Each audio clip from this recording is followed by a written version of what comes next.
di perjalanan menuju Jongpi. Di persimpangan jalan menuju Jongpi ada warung mie sore yang paling enak di Pidi. Jangan lupa untuk menikmati kulinernya ya. Di daerah Jongpi ataupun di Kabupaten Pidi ya. Sekarang kami lagi menelusuri wilayah di sini. Di persimpangan jalan ada anak-anak yang sedang berjualan tahu, tempe dan lain-lain.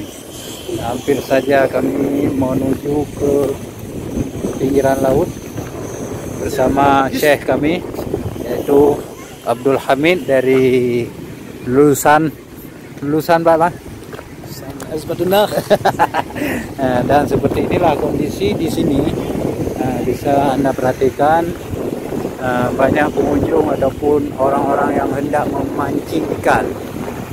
Kita lihat secara dekat bagaimana saat ini kondisi di sini, dan ternyata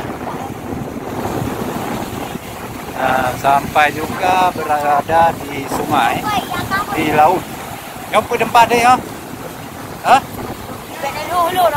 Ujung pi pun kampung. Kampung laut mana berkan kan ini?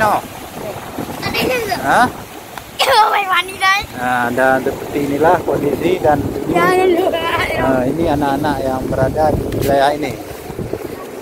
Bisa Anda perhatikan kondisi di pinggiran laut, dan di sebelah sana ada mie kesere ya. Mie kesere yang banyak diminati oleh masyarakat daerah ataupun masyarakat wilayah ini Jongpi. Dan ini merupakan anak-anak yang berada di wilayah ini. Kita akan menuju ke tempat pemancingan.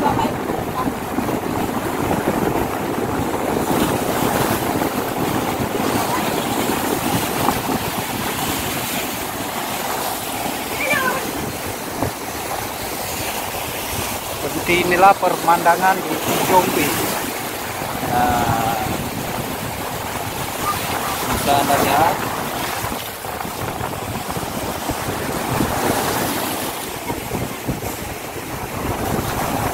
Tengok komentar bacut Pak Dokter akibat pendapat saudara setelah ajak benar. Jongpi ini sebenarnya tempat aset, salah satu aset yang ada di Pidi ya. Nah, tempat bisa dijadikan tempat wisata. Tapi kita lihat tempatnya ini sudah rusak. Tidak ada perhatian dari pemerintah ya. Artinya dari libur seperti ini, masyarakat bisa memfungsikan tempat ini sebagai tempat pemancingan. Tempat masyarakat untuk menghilangkan kepenatan dan kebosanan ya. Lebih lagi di masa pandemi seperti ini, kita harap pada pemerintah untuk perhatikan tempat seperti ini dengan menjadikannya sebagai tempat wisata di kota Pidi. Wilayah Pidi.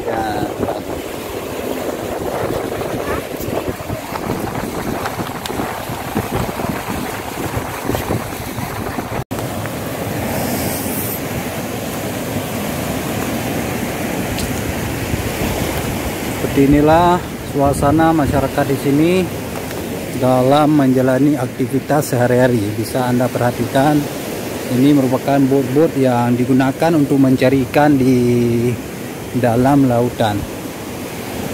Ini merupakan masyarakat di sini yang baru pulang dari laut untuk mencari ikan untuk kebutuhan sehari-hari.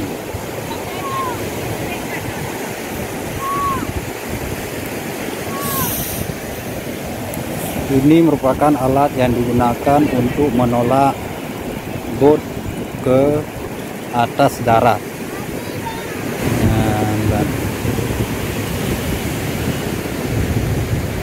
Kita menuju lebih dekat